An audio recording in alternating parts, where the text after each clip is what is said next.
Assalamualaikum, sahabat vlog harian Yanti.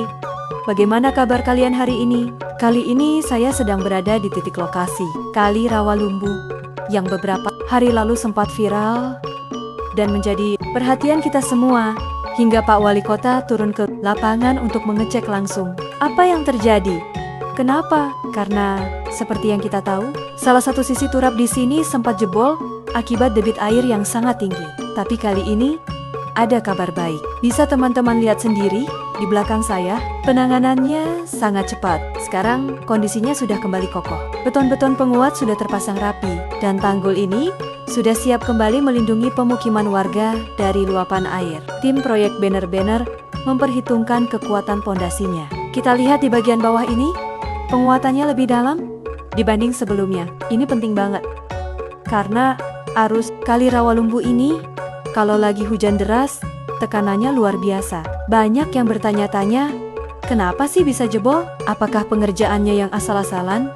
Atau memang alam yang lagi tidak bersahabat? Pertama, kita tidak bisa mengabaikan faktor alam. Pada saat kejadian, intensitas hujan di area Bekasi, khususnya Rawalumbu, memang sedang di puncaknya. Volume air Kali Rawalumbu ini adalah muara bagi banyak saluran air dari pemukiman. Ketika hujan turun serentak, volume air meningkat ribuan meter kubik dalam waktu singkat. Arus vertikal dan turbulensi. Air yang datang bukan cuma mengalir rata, tapi membawa energi kinetik yang besar. Tekanan air yang menghantam dinding turap secara terus-menerus, menciptakan tekanan hidrostatik yang luar biasa, besar di balik dinding beton. Faktor teknis dan kondisi proyek tahap konstruksi. Namun kalau kita bicara dari sisi teknis proyek, ada beberapa hal yang perlu kita pahami juga. Kondisi beton belum matang curing. Tuminmen harus tahu, beton itu butuh waktu untuk mencapai kekuatan maksimalnya. Biasanya 28 hari. Jika saat proses pengeringan beton tiba-tiba dihantam banjir bandang, secara struktur beton tersebut memang belum siap menahan beban ekstrim. Masalah tanah soil base. Karakteristik tanah di pinggir kali biasanya adalah tanah lunak atau tanah urukan. Jika pondasi bawah cerucuk atau paku bumi belum tertanam sempurna atau terjadi pengikisan scouring di bawah fondasi akibat arus bawah, maka turap akan kehilangan keseimbangan dan akhirnya miring lalu ambruk. Metode penahanan sementara saat proyek berjalan. Biasanya hanya ada tanggul sementara kisdam. Jika kisdam ini jebol, air akan masuk ke area kerja dan merusak struktur yang belum kering 100%. Jadi, kalau saya lihat, ini adalah kombinasi antara bad timing, waktu yang salah, dan tantangan medan. Proyek ini dihantam cuaca ekstrem tepat saat struktur bangunan berada pada posisi yang paling rentan. Tahap pengeringan. Kabar baiknya, dalam perbaikan yang kita lihat sekarang, tim proyek nampaknya melakukan evaluasi. Saya perhatikan ada penambahan kedalaman fondasi dan penguatan di titik-titik tikungan air yang memang punya tekanan lebih besar. Ada beberapa poin perubahan yang saya perhatikan dalam perbaikan kali ini. Pertama, coba teman-teman lihat di bagian sambungan ini. Kali ini mereka menggunakan teknik penguncian yang lebih rapat dan ada penambahan cerucuk tambahan di bawahnya. Ibarat kaki, sekarang tumpuannya dibuat lebih banyak supaya kalau tanah di bawahnya tergerus arus, turapnya tetap berdiri tegak. Kedua, dari sisi material, beton yang digunakan nampaknya memiliki spesifikasi fast setting atau lebih cepat keras, mengingat cuaca di Bekasi saat ini sangat sulit diprediksi. Jadi, sebelum hujan turun lagi, struktur ini sudah mencapai kekuatan yang cukup untuk menahan beban air.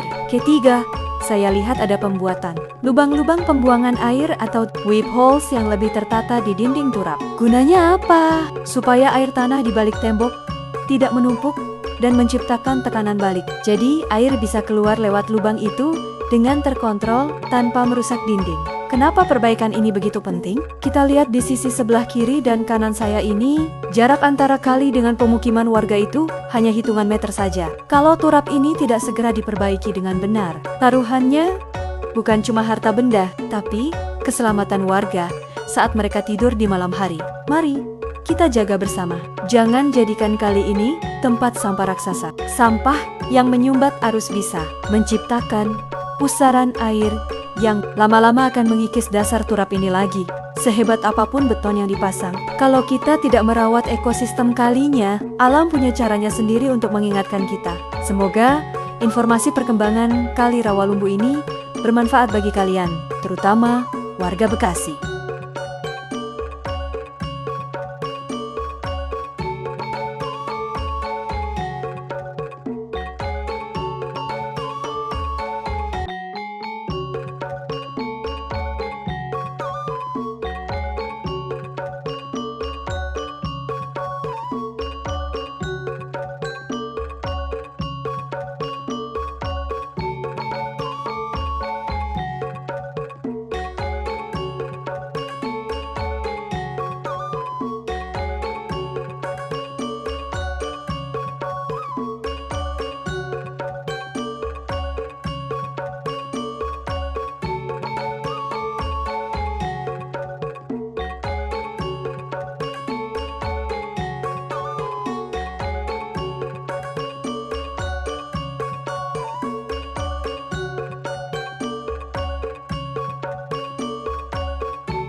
Jangan lupa dukung terus channel ini dengan klik like, komen, share, dan subscribe agar saya makin semangat memberikan update pembangunan di sekitar kita.